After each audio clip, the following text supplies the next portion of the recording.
صرف ایک ٹرانسفارمر، جی ہاں صرف ایک ٹرانسفارمر کے تنازع نے 6 زندگیاں نگل لیں۔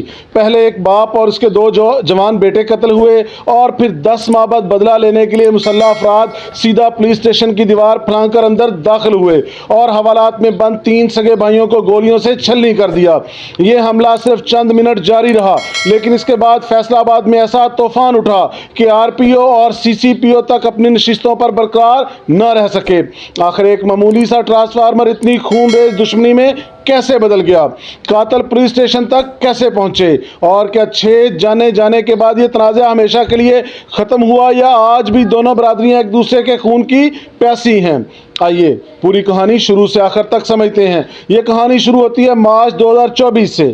جگہ ہے تاندلیہ والا، ضلع فیصل آباد۔ یہاں 2 برادریاں آمنے سامنے آ گئیں۔ ایک طرف کھر برادری تھی اور دوسری طرف سکھیرا برادری۔ ابتدا میں کسی کو بھی اندازہ نہیں تھا کہ ایک معمولی سا تنازع چند مہینوں بعد پورے پنجاب کی خبروں میں ہیڈ لائنز بن جائے گا۔ معاملہ صرف اتنا تھا کہ کھر برادری اپنی زمین پر بجلی کا ایک ٹرانسفارمر لگوانا چاہتی تھی، لیکن اس ٹرانسفارمر سے نکلنے والی بجلی کی تاریں سکھیرا برادری کی زمین سے گزرنی تھی۔ سکھیرا برادری نے اس کی مخالفت کر دی۔ پہلے تلخ جملے ہوئے، آپس میں تبادلہ ہوا، پھر دھمکیاں شروع ہو گئی، اور دیکھتے ہی دیکھتے دونوں خاندانوں کے درمیان دشمنی نے جنم لے لیا۔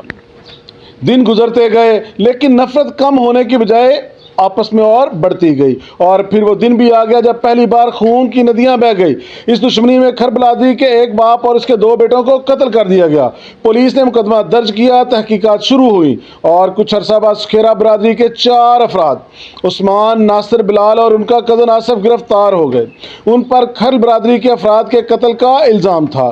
پولیس کو اچھی طرح سے معلوم تھا کہ دونوں برادریوں کے درمیان دشمنی خطرناک حد تک جا چکی ہے، اسی لیے ان ملزمان کو عام حوالات میں رکھنے کی بجائے تھانہ سٹی تاندلیہ والا سے منتقل کر کے تھانہ صدر تاندلیہ والا کی حوالات میں رکھا گیا، تاکہ کسی بھی بری صورتحال سے بچا جا سکے۔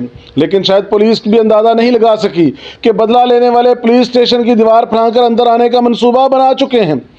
6 جنوری 2025 سردیوں کی ایک دھند بھری صبح، وقت تھا تقریباً فجر کا، ہر وقت خاموشی تھی، اور تھانہ صدر تاندلیہ والا کے اندر بھی معمول کے مطابق پولیس اہلکار اپنی ڈیوٹی پر موجود تھے۔ اسی دوران پولیس اسٹیشن کی عقبی دیوار کے قریب چند سائے نمودار ہوتے ہیں۔ یہ عام لوگ نہیں تھے، یہ وہ لوگ تھے جو تقریباً 10 ماہ سے صرف ایک ہی موقع کا انتظار کر رہے تھے۔ ان کے ہاتھوں میں اسلحہ تھا، اور دیوار کے ساتھ انہوں نے ایک سیڑھی لگا دی۔ ایک ایک کر کے 5 سے 6 مسلح افراد دیوار پھلانگ کر پولیس اسٹیشن کے اندر داخل ہو گئے، لیکن جیسے ہی وہ اندر اترے، ڈیوٹی پر موجود سنتری کی نظر ان پر پڑ گئی۔ سنتری نے فوری طور پر خطرے کو بھانپ لیا اور بغیر وقت ضائع کیے فائرنگ شروع کر دی۔ جواب میں حملہ آوروں نے بھی اندھا دھند فائر کھول دیا۔ چند لمحوں کے بعد پورا تھانہ گولیوں کی آواز سے گونج اٹھا، مگر حملہ آور پولیس سے لڑنے نہیں آئے تھے۔ ان کا صرف ایک ہی مقصد تھا، بدلہ۔ وہ سیدھا اس حوالات کی طرف بڑھے جہاں عثمان، ناصر، بلال اور ان کا کزن آصف بند تھے۔ حوالات کے اندر موجود ان افراد کو شاید آخری لمحوں تک یقین ہی نہیں آیا ہوگا کہ قاتل پولیس اسٹیشن کے اندر تک بھی پہنچ جائیں گے۔ چند ہی سیکنڈ میں حوالات پر اندھا دھند فائرنگ شروع کر دی گئی۔ فائرنگ رکی تو 3 سگے بھائی عثمان، ناصر اور بلال موقع پر ہی دم توڑ چکے تھے، جبکہ ان کا کزن آصف شدید زخمی حالت میں زمین پر پڑا تڑپ رہا تھا۔ اپنا مقصد پورا کرنے کے بعد حملہ آور اسی راستے سے فرار ہو گئے جس راستے سے وہ آئے تھے۔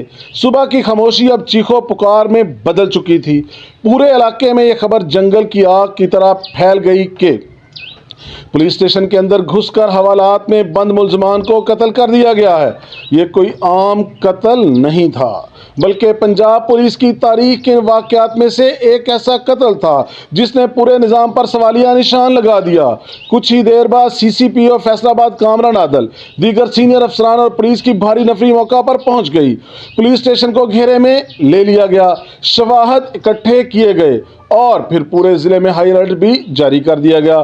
تھانے پر حملے کی خبر چند منٹوں میں ہی پورے فیصل آباد کے ساتھ پاکستان میں پھیل چکی تھی۔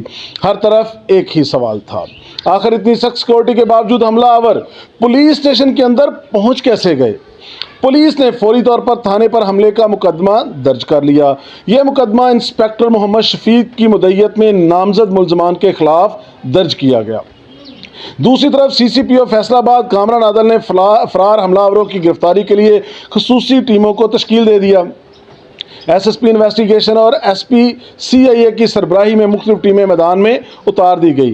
چند ہی دنوں میں پولیس نے کارروائیاں شروع کر دیں اور اس حملہ میں ملوث افراد کے ساتھ ساتھ ان کے مبینہ صورت کاروں سمیت 10 افراد کو حراست میں لے لیا۔ لیکن یہ معاملہ صرف ایک تھانے یا ایک ضلع تک محدود نہیں رہا۔ واقعہ اتنا سنگین تھا کہ آئی جی پنجاب ڈاکٹر عثمان انور نے بھی فوری نوٹس لے لیا۔